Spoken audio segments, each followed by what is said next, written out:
When Fuji announced the 80mm 1.4 LM, many questions arose. There is already a very similar 16mm 1.4. Why a new one? Is it upgrade? No. The new LM Fuji Prime is not just another one in the line. This is a sign of new philosophy and the beginning of a new chapter in the company history. What's so unusual about this lens, I will tell you in today's video.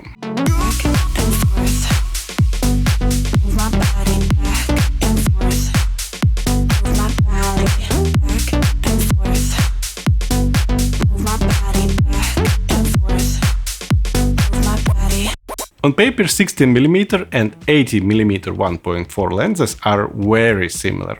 So much so that it's not immediately clear why even make two separate lenses. Close focal points and the same aperture. The same number of aperture blades and the same number of optical elements. Both lenses have protection from elements and neither has optical stabilization. The difference in weight is minimal and the retail price is exactly the same. But actually the 18mm lamp is a completely different lens.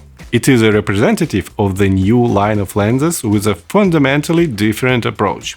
The Fujifilm 80mm LM is Fuji's first hybrid lens. Its video capabilities are not some successful coincidence, but a built-in feature, for example, autofocus. It starts with the conspicuous. LM markings indicate the use of linear motor, which makes focusing fast, quiet and smooth. But then there are a few more not so obvious details. For example, here the entire focus lens group moves as a single unit, whereas the 16mm 1.4 has two separate focus groups. The way it's done on 16mm has its advantages, but because of it, no matter how hard the camera tried, the 16mm was not capable of smoothly changing the focus when shooting video. The 16mm was not capable of smoothly changing the focus when shooting video. And for 80mm LM there are no problems. Focus is smooth all the way because they took into account the hybrid use. And this small decision make a big difference. The optical scheme uses 15 elements and the focus group uses 6 at once.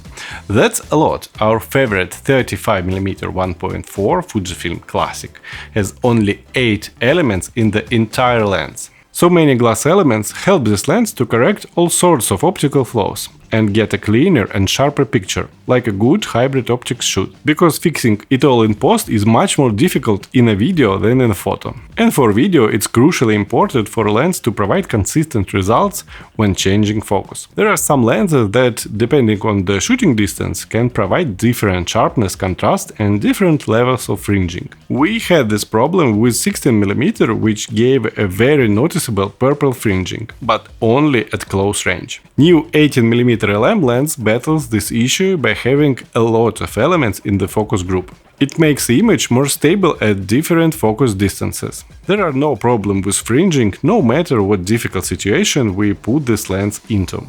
The only thing that the lens has lost in terms of focusing features is the minimum focus distance. It is 20 cm from the sensor and 10 cm from the front of the lens. And Fuji's 60mm 1.4 has 15 and 5 cm. A narrower viewing angle compensates for this a little, but still it's not the same. With Fujifilm 60mm shot at the minimum focus distance looks unique. 18mm doesn't impress so much here. There is also no clutch mechanism on the focus ring. It will upset some people, but I refuse to consider it a loss. For photos with such fast and reliable autofocus you just don't need it.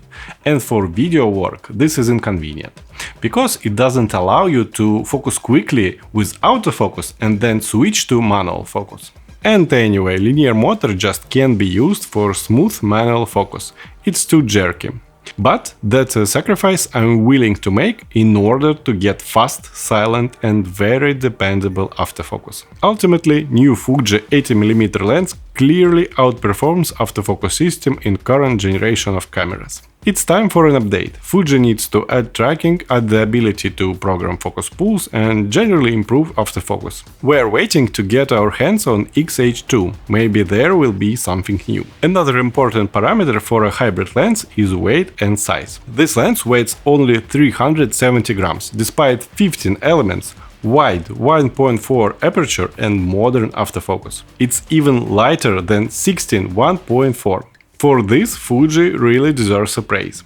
I can't remember any other lens that would weigh so little with so many optical elements. This is especially surprising given that the optical properties and sharpness at a new high for Fuji. Sometimes I hear that because of the X-Trans sensor, Fuji has some kind of issue with sharpness. It's partially true, but because of the lens design that prioritizes style and character and not sharpness. This lens is a completely different story. It has a very clinical and clean look, unusual for Fuji.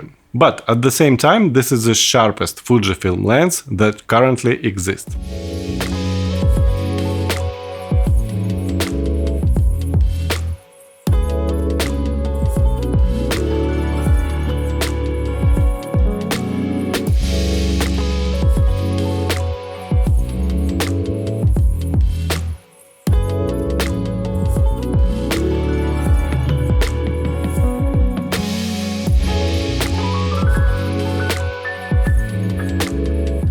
The lens is sharp starting from 1.4 and all the way down to f11. In the center, the level of details wide open, and when stopped down to 5.6 is basically the same. At the corners there is a noticeable difference, but what's so interesting but has to be put in the corners? When we switched to Fuji a couple of years ago, Fuji Universe seemed almost perfect. So many cool optics, such a wide selection of cool and awesome primes. We will definitely find something for video work. At least that's what we thought. Unfortunately, the reality turned out to be more cruel. It turned out that the best lenses for video on Fuji are Sigma 18-35 with fringer adapter and Viltrox primes. However, it's understandable. Fuji never optimized lenses for video work. They just didn't expect their retro cameras to suddenly turn out to be popular cameras for video.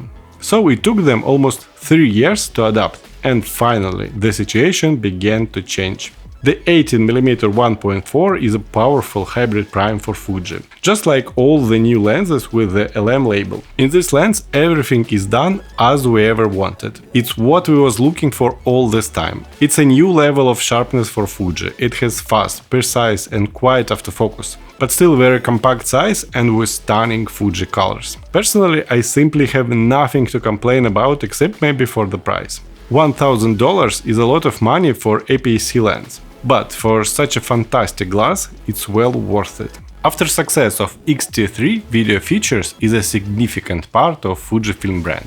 In future we should expect from Fuji not only retro cameras, but also cool hybrid cameras and lenses with a powerful set of features. The new X-H2S is the best proof of this.